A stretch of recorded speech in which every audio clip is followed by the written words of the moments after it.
Listen to Alfred. Organisers of a paranormal investigation at one of Shaftesbury's oldest buildings will host additional events after their first evening sold out in 24 hours. If you could determine whether a building was haunted from its appearance alone, King Alfred's kitchen could be a contender. The only structure with visible timber framing still standing in Shaftesbury dates back to 1615. Paranormal investigator Karen Philpott from Stranger Nights hasn't heard any stories of spooky activity inside the high street premises, and that's why she's intrigued. This place, as far as we know, hasn't been investigated in the past. So if it has, it was a very long time ago and we don't have any records of it. So it's a new experience for us and other people that live in the area, hopefully. Karen's been checking out historic buildings across the West with a business partner, Bev Cherry. Bev shares Karen's fascination for the unexplained. We met in August last year, helping another team with their investigations. But I've been interested in the paranormal since I was 10 years old. I'm now nearly 40, so it's quite a long time. And we've worked together ever since, haven't we? Yep, absolutely. And I've been into the paranormal since the day dot, really. By day, Karen works in care. Shaftesbury resident Bev is a joiner, and she seemed almost as interested in inspecting King Alfred Kitchen's wooden beams as she was in the prospect of recording a paranormal presence. Well, almost. The friends hope their business will become their full-time work one day. So when we're not doing our day jobs, we're either looking at locations to go. Well, our days off, like today, we're like, where can we go now? What venue can we get? Yeah. So it is highly addictive, but it is also rewarding. The women don't claim to be psychic. They're more interested in science. We're not ghost hunters at all, and we're not spiritualist mediums either. We're sensitive to energy and atmospheric changes. Nobody that works with us, especially us two, claim to be any sort of psychic. You can't prove that, and we like proof. We're never going to be able to explain anything to science and evidence anything if we don't have the proof. So me standing there saying, oh, I can feel such and such, that's my opinion. At the end of the day, I can't expect people just to believe my opinion. I have to be able to evidence it. You're here to investigate scientific conditions and record what you observe. Exactly what you said, yeah. It's already been proven that you cannot prove a psychic, or a medium for that matter. There's too much out there which has given them a bad name as well, and I think a lot of that is down to the fact there is no evidence. Bev says the Stranger Nights crew use instruments to take readings in rooms. Yep, we've got a range of equipment, a spirit box, so it scans radio frequencies, AM and FM, and it generates white noise, and it is said that paranormal can manipulate that white noise into sound. So we use that, and also we have K2 meters, which detect disturbances in the natural electromagnetic field. We use simple things like little cat balls, they're motion detected, so you just literally have to touch them and they light off, but we usually, when we use them, we put them in like a divot so they can't roll, and we use them to interact with spirits, so we can say, if you are here, can you make that ball light up? Karen says King Alfred's Kitchen's construction could help their research. There is a lot of stone in this building. Natural things such as wood, stone hold a memory of an occurrence or something where there's a really strong emotion involved or a strong activity. Usually this is why it comes down to someone's been murdered or someone has passed away in strange circumstances, accused incorrectly of things. That's why it's quite haunted in prisons, and they're innocent potentially, so they hang around till someone can hear them say, we're innocent, and then they may move on. That memory is believed to be potentially stored in natural materials. So this being as much wood and stone as there is in here, we're hoping that there could be something. All those reasons for, if you like, a spirit being retained here are quite depressing, aren't they? Have you heard arguments that you might get spirits in places because they really liked it? They used to come to King Alfred's, loved the cream teas and wanted to carry on coming. Well, there is that. The memories are literally just that. They are memories. They're a playback of something that's already happened. So they're not trapped here in that respect, if you're talking residual. If you're getting interaction from things, then that's why we want to talk to them. We want to find out why they're still here.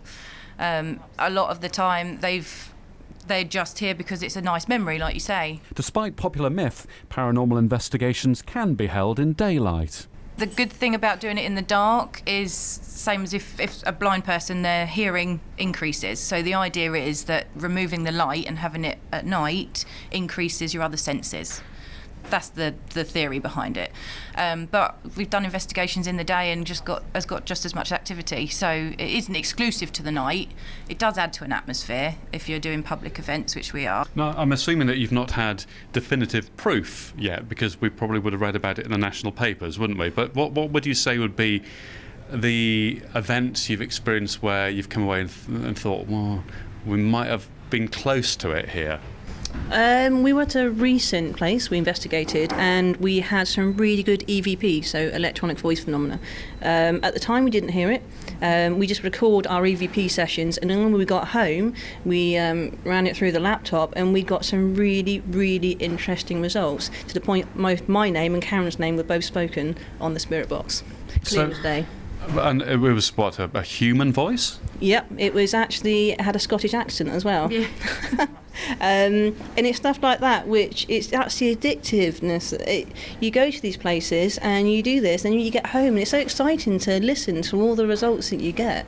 And we had 3 names come from the spirit box. We actually went back to the same location 3 weeks later, and the same 3 names came through. There might be people hearing this, though, who say that there is something there, and you might be messing with things that science doesn't understand, so you shouldn't be doing it, and encourage other people to get involved with that. How would you react to that? I totally understand. Anything that is unknown is scary. It's like trying to split the atom. We could have blown ourselves up. If we don't try, then we'll never know. So I think giving people the chance to experience it and the opportunity, it's their choice. We'll, protect them as much as we can, but at the end of the day, they choose to come. But yeah, there is always a risk. There's a risk to anything when you don't know what it is, and until we can prove one way or the other, you've got to keep trying, you've got to keep looking. Have you ever been scared? Yes. So at a prison which we investigated, I was walking down a corridor with a guest who was by my side, and there were doors on the left-hand side of this corridor, and this person just popped their head round the door, looked at us, and then popped back again. Clear as day. And I looked at the customer, they looked at me. Did you see that? Yep. And we turned around and went back the other way. But that door's locked. All those 3 doors on the left-hand side were locked. You could not enter those doors at all. Karen, have you been scared? Once. Yeah, the poltergeist one. Yes, the Grand Hotel in Scarborough. It was silent. It was 3 o'clock in the morning. Nothing was happening whatsoever. And then all of a sudden, every single one of us around the table said, I'm getting cold. I can feel something. The air's getting heavy, and it just got hotter and hotter. It got hotter. Most people assume it gets colder, but it got hotter and hotter. And then all of a sudden, there was this almighty bang. And obviously, that was the only time I've ever screamed in my entire life, I think. And we had to go and investigate, obviously, because you're investigating. You can't just assume it is what it is. And a door had come off a wooden unit. Spoke to the staff. They said that's never happened before. It's all attached normally. So we thought, okay, we'll sit back down. We'll try something different. So we put a flashing cat ball on top of this unit. It's a motion censored cat toy. Once it's switched on, you move it, it flashes. Many tests we've done, they do not flash if you do not move them. So this cat ball was on the unit, and it started rolling down. Rolling across the top of this unit, flashing away as it was going. And because of the feelings that we were having, the ball moving and the door fall, we just left. There's times where you think, actually, that's enough. Thank you very much, but we're going. And that was it. Tell me about what you've got planned here in Shaftesbury then, at King Alfred's Kitchen. We approached Conrad about a paranormal evening here, and the idea is that we're coming for one of Conrad's tapas evenings, and then after the evening we will go off down to the cellar, which is an amazing space, and we were going to continue a paranormal investigation. We've got 3 floors here to investigate. The first exploration on the 4th of April sold out in a day. Bev says more events will be held there, and they'll follow a format. So it's starting at 7:30, isn't it, or 7:30? And the idea is we're going to have 2 hours for a meal, and then at 9:30 we will start introducing the kit. So for half an hour we'll have a chat with our guest, introduce the kit, and that's when we're going to split off into 2 groups, and then start investigating different areas. It's quite structured. You have a host with you the whole time, which will be me or Bev. We have a set amount of time in each area. We have different pieces of equipment we talk you through, let you know how to use it, how they're meant to work, so that anything that does happen, you understand what's happening.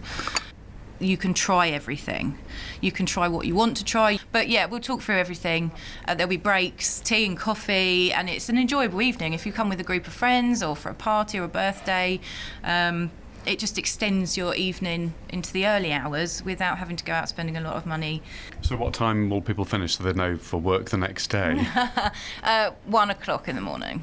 Conrad's he's going to have to open the next day as well to continue his business. Karen encourages people who voice doubts over the existence of paranormal activity to go along and cast a watchful eye over the proceedings.